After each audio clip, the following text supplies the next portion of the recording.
कि वो जो योगी ने यहाँ पे एक नारा दिया था कि बटेंगे तो कटेंगे, उस पर एक कितनी बुरी तरह तिलमिलाए थे। और ये क्यों तिलमिलाए थे अभी आपकी समझ में आ जाएगा।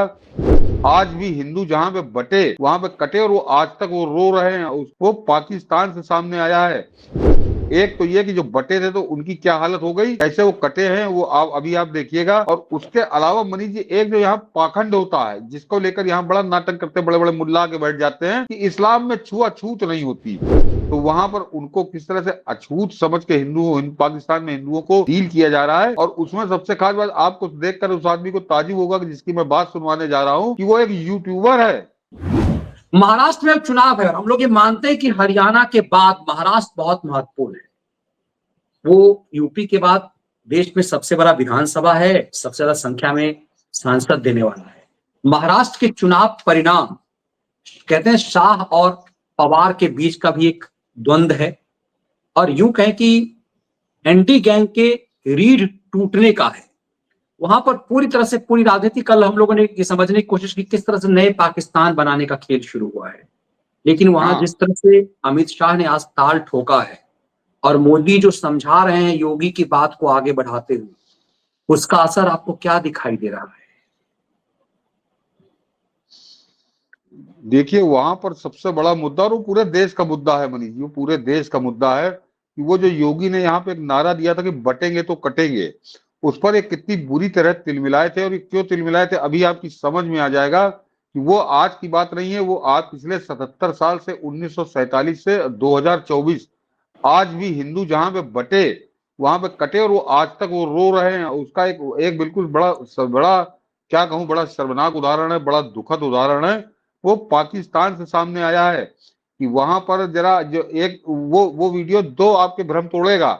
एक तो ये कि जो बटे थे तो उनकी क्या हालत हो गई, कैसे वो कटे हैं, वो अभी आप देखिएगा। और उसके अलावा मनीष जी, एक जो यहाँ पाखंड होता है जिसको लेकर यहाँ बड़ा नाटक करते, बड़े बड़े मुल्ला के बैठ जाते हैं कि इस्लाम में छुआछूत नहीं होती। कोई छोटा नहीं होता, कोई बड़ा नहीं होता, सब बराबर होते हैं। तो वहां पर उनको किस तरह से अछूत समझ के पाकिस्तान में हिंदुओं को डील किया जा रहा है। और उसमें सबसे खास बात आपको देखकर उस आदमी को ताजुब होगा कि जिसकी मैं बात सुनवाने जा रहा हूं, कि वो एक यूट्यूबर है।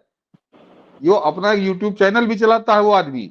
और वो आदमी सुन वहां लीजिए पर उससे। वो क्या हालात है जरा देखिए, उसको फिर बात करते हैं। क्या तो मुझे इसका बताएं, ये क्या चक्कर है, मतलब बर्तन वगैरह इसका बताएं ना, वो क्या सीन है, कैसे मतलब यही है कि जब हम यहाँ रहते हैं ना, क्या बर्ताव होता हाँ, है? तो हमें एक तो मोस्टली जो जितने भी मुसलमान हैं ना, तो हमारे बाल काटते हैं और ना ही इनके साथ हम चारपाई पे बैठ सकते हैं और ना ही इनके साथ खाना खा सकते हैं, क्योंकि वो तो अक्सर आप लोगों ने वीडियोस वगैरह में भी देखा होगा। अब तो ये नॉर्मल सी बात है भाई। ये कहते हैं कि आप लोग कलमा नहीं पढ़ते हो, नमाज नहीं पढ़ते हो, इसलिए हम जो है आप लोगों के साथ नहीं खाना खा सकते। मतलब भाग नहीं हो? हाँ, तो बस इतना ही है, जी रहे हैं अपनी ज़िंदगी। मतलब अगर खाना वगैरह खाना हो तो आप अपना बर्तन घर से हाँ, लेके हमारे आते घर से बर्तन जो होते हैं ले आके आते हैं, नहीं तो इनके रखे होते हैं। हैं? वो कैसे होते, साफ होते हैं बस? नहीं, साफ़ कहाँ होते हैं, धोने पड़ते हैं खुद को, वो तो हाथ ही नहीं लगाते हैं हमारे बर्तन। नए होते हैं ना? नहीं नहीं, पुराने इनके जो यूज़ से ख़त्म हो जाए वो होते हैं, जो मतलब ये फेंक देते हैं ना, वो फिर हमारे लिए रख देते हैं ना फिर आप हाँ। आप जो ऐसा करें ना, मतलब जो प्याली कोप वगैरह जो टूटा हुआ ना, पता है क्या है इसमें, कहीं ना कहीं हमारा भी है, क्योंकि हम गरीब कम्युनिटी है और हम अपने बर्तन नहीं खुद परचेज़ करके रख सकते, तो हमें थोड़ा सा इसमें जो है वो अब थोड़ा सा हाथ आगे करना होगा, क्योंकि हम लोग जो है अपने नए बर्तन लेके रखें और कोशिश ये करें कि जब इस तरह का मसला हो तो हम ना खाएं, खुद घर जाके खाएं। तो वो हमारी एक सेल्फ रिस्पेक्ट होती है, वो हम नहीं देख रहे हैं, तो इस वजह से ऐसा हो रहा है। चलिए, धन्यवाद। हाँ, तो फ्रेंड्स मैं फाइनली यही कहता हूँ कि इसमें जो है ना हमारा अपना भी कुछ कर्तव्य है, हमें भी कुछ करना चाहिए। मकसद के देखिए कि फ़र्स्ट ऑफ ऑल अगर ऐसा कोई करता है तो देखिए बहुत दुखद बात है। तो हमें क्या करना चाहिए कि हमें कोशिश करनी चाहिए कि जो है ना हम अपना कोई बिज़नेस क्रिएट करें, अपना कोई काम करें जिससे किसी के नीचे काम करने की हमें ज़रूरत ना पड़े। ये सोच लीजिए मनीष जी कि ये स्थिति है वहां पर, कि उनको जो फेंके हुए बर्तन होते जो वो रिजेक्ट कर देते हैं, टूटे फूटे, उन बर्तनों में वो खाना खाते हैं बटोर कर। और उसके अलावा उनके बाल तक नहीं काटे जाते, उनको खटिया पर नहीं बैठने दिया जाता। और दर्शकों, आपको सुनकर ये ताजुब होगा कि 1947 तक इन जमीनों के मालिक इनके ही बाप दादे थे। ये जमीनें हिंदुओं की हुआ करती थी, और उन हिंदुओं पे आज की तारीख में मुसलमानों का कब्जा हो चुका है। और ये वहां पर किस हालत में, केवल उनके नौकर नहीं है, ये उनको अछूतों से बदतर वो आज की तारीख में 2024 में रखे हुए हैं। तो ये है इस्लाम का सच, कि मुसलमान जब ताकत में आता है और उसने क्या बताया मनीष जी कि वो कहते हैं कि तुम क्योंकि कलमा नहीं पढ़ते हो, तुम नमाज नहीं पढ़ते हो, इसलिए तुम अछूत हो। तो वो जो योगी आदित्यनाथ ने यहाँ पे एक मंत्र शुरू किया है कि बटोगे तो कटोगे, तो बटने का मतलब कटोगे को ऐसा थोड़ी तलवार, कि किस तरह का कितना बुरा परिणाम होगा। ये पाकिस्तान का ये वीडियो आपको बता रहा है, मेरे कुछ इसमें ज्यादा डिटेल में जाने की जरूरत नहीं है कि उन जमीनों के जो मालिक थे, ये हिंदू उन जमीनों के मालिक थे, और 47 में वो जवाहरलाल नेहरू और मोहनदास करमचंद गांधी और वहां पे वो जिन्ना, इन्होंने मिलकर बांटा हिंदुओं को। जो बांटा तो उनकी संतानें कैसा काट रही हैं वो आपने अपनी आंखों से देखा और सुना। तो इतना भयानक परिणाम है, और इससे ज्यादा भयानक परिणाम आपको अब हिंदुस्तान के अंदर का जरा एक देखिए कि क्या क्या काम चल रहा है, कि बांट के कैसे काट रहे हैं। ये जरा आप देखेंगे तो आप दंग रह जाएंगे कि आज की तारीख में आजाद हिंदुस्तान में क्या कोई ऐसा भी कर सकता है जैसा वो मुसलमान मंत्री इंडी गैंग की सरकार में कर रहा है। बिल्कुल, जरा इसको पहले देख लेते हैं। ये झारखंड की तस्वीर है। दे रही है। बाबा क्या मुद्दा है यहाँ पे? मुद्दा यहाँ यही है, क्या? जैसे हम कुआं लिखा है, अरे बाबा रो नहीं। कुआं लिखा है, कुआं में तो वो नहीं मिला ना, कहाँ कुआं में मिला, लेके गए वहाँ, मतलब हिंदू समाज है, इसको कुआं नहीं मिलेगा। किसने कहा है? मंत्री यहाँ का। आप कहाँ हसन- गए, कब गए बताइए हसन मुझे। अंसारी क्या कब गए आप उनके पास? ये रहे 4 महीने पहले। 4 महीने पहले आप गए कुआं मांगने? कुआं मांगने। तो क्या कहा? पहले हिंदू से समाज है, इसको कुआं नहीं मिलेगा। तो आपने कहा नहीं कि मैं आप ऐसा नहीं कर सकते हैं? क्या बोले उसको, जब बोल दिया हिंदू समाज है कुआं नहीं मिलेगा, तो क्या बोलेंगे हम? और हम कुछ नहीं बोले, न अगुआवास मिल रहा है, न और कुछ मिल रहा है। अगुआवास मामला को ज्यादा करके मिलता है, उसके बाद संथाल को कम मिला, उसके बाद हम लोग घटवाल समाज को किसी को नहीं मिला।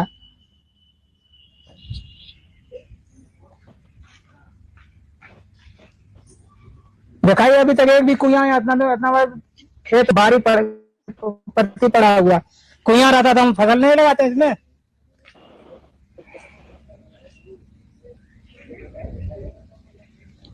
पूरा यहाँ बारी खाली है, कुआं रहता तो फसल लगाते ना, पानी हमको सिंचाई से मिलता तो लगाते हैं फसल। हम लोग आलू लगाते हैं, बैंगन लगाते हैं, मिर्चियाँ लगाते हैं, और भी कुछ लगा सकते थे। बस हमारा यही कहना है। तो अब आपकी बारी है, चुनाव में आपको बोलना है। हाँ, अभी आएंगे ना सब नेता आपसे मांगने वोट, मांगिए उससे कुआं। वो बोल भी करेंगे ऐसे। अरे निशिकांत दुबे तो दिए वोट, उनको निकल गया वो जीत के। अब हमारा आ रहा है गंगा नारायण सिंह, उसको भी वोट देंगे हम लोग। नहीं, वोट आप किसी को भी दीजिए, लेकिन कुआं मांगिए अपने लिए। ठीक, बोले कुआं दोगे तब वोट। ठीक। मतलब ये स्तर हो गया है कुआं के लिए हिंदुओं को। ये जरा समझिए मनीष जी, ये जो बटोगे तो कटोगे का मैं परिणाम बता रहा हूँ, ये आज की तारीख में जिंदा है। वो आदमी, वो मंत्री है झारखंड की सरकार में, उसका नाम है हसन अंसारी। और वो बुजुर्ग बताते बताते वो रोने लगे। वो कोई रिश्तेदार नहीं है, वो बता रहे हैं कि जिस समय मैं उनके पास गया, मुझको कुछ लोग लेके गए, तो उसने कहा कि भगाओ इसको यहाँ से, ये हिंदू है, इसके यहाँ कुआं नहीं मिलेगा। तो उसको, क्योंकि वो हिंदू है इसलिए उसको कुआं नहीं मिलेगा। यानी झारखंड की पूरी सरकार वो सारा पैसा, अपना सारे संसाधन, जो आज की तारीख में मनमोहन सिंह, आपको याद होगा 2005 में कह के गया था कि इस देश के संसाधनों पर पहला हक मुसलमानों का है, तो वो आज भी जहां जहां सरकार इनकी है वहां पर ये इस तरह से काम कर रहे हैं कि हिंदुओं को भगा दिया उसने। और वो बुजुर्ग ने कितने 5 साल कितनी पीड़ा में काटे होंगे कि उसके यहाँ कुआं नहीं है, तो वो इसीलिए उसकी आंखों से आंसू आ गए।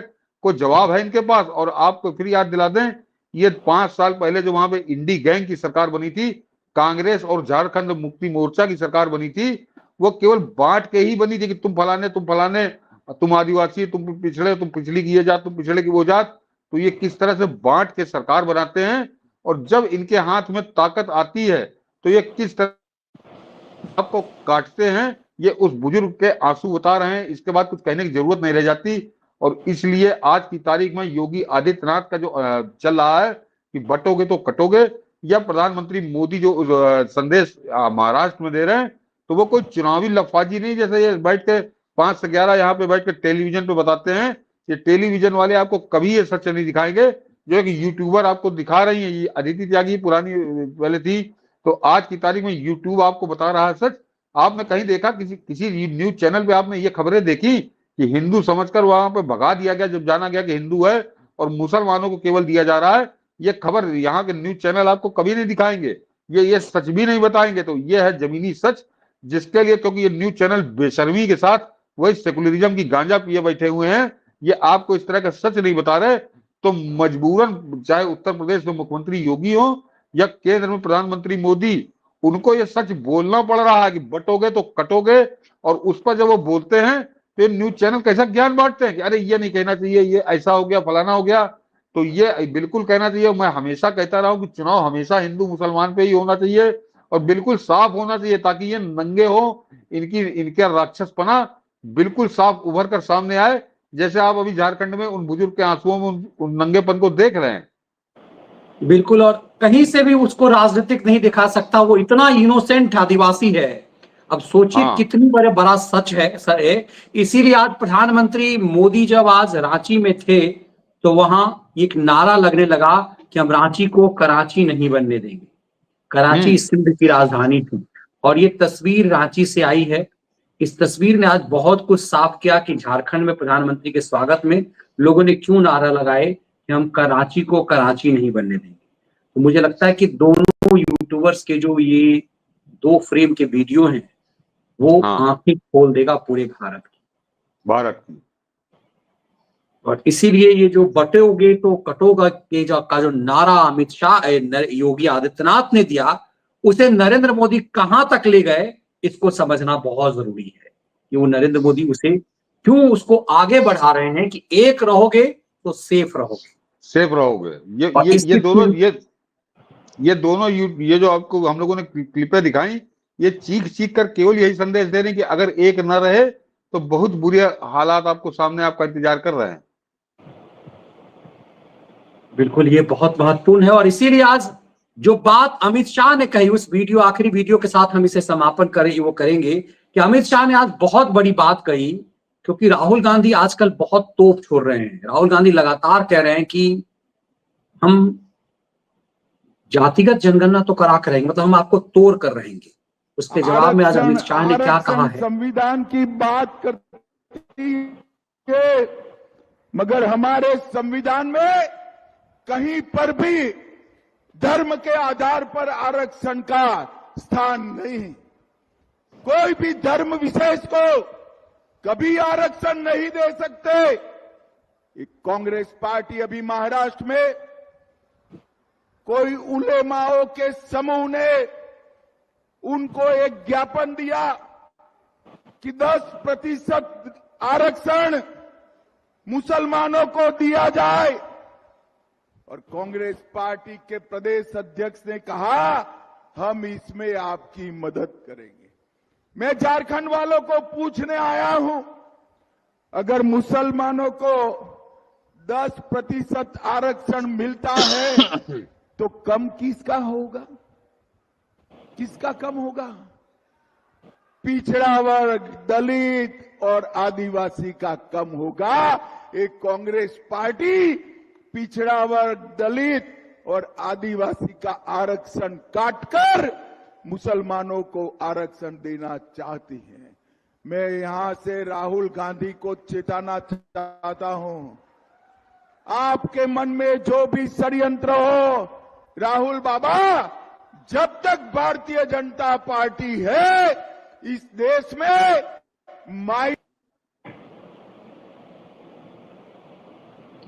मुझे लग रहा है अमित शाह जो बात कह रहे हैं, यदि समय रहते लोग नहीं चेते, नहीं समझे, ये जातिवाद के नशे में, ये जो MY समीकरण बनाने के खेल में, मीम भीम के खेल में यदि फंसे तो ये सब के सब जिन्ना और वो जोगिंदर नाथ मंडल की तरह ही शिकार होंगे और कोई चारा बचेगा नहीं सर। बिल्कुल, कुछ इसमें बाकी नहीं है। वो अभी वीडियो देखा ही है, उसके बाद जो अमित शाह का जो वीडियो है ये बिल्कुल खुलकर बता रहा है कि वो हसन अंसारी जो कांग्रेस की सरकार का बैठा वहां मंत्री है, वो ये क्यों कर रहा है? वो केवल इसलिए कर रहा था कि आदिवासियों को मुसलमान बना दिया जाए, और आदिवासी अगर वो उनको वोट नहीं देंगे, उनके साथ नहीं रहेंगे, तो उनको पीने का पानी तक नहीं देगी सरकार, बाकी चीजें तो आप छोड़ दीजिए। तो उसके बाद भी अगर नहीं चेता तो मुझको नहीं लगता मनीष जी झारखंड में सफाया हो जाएगा इस इंडी गैंग का, जो मुझको लग रहा है। चलिए, हम उम्मीद यही करते हैं कि ये समझ जो है वो लोगों तक जाए, और अभी नहीं चेते तो कभी नहीं चेते।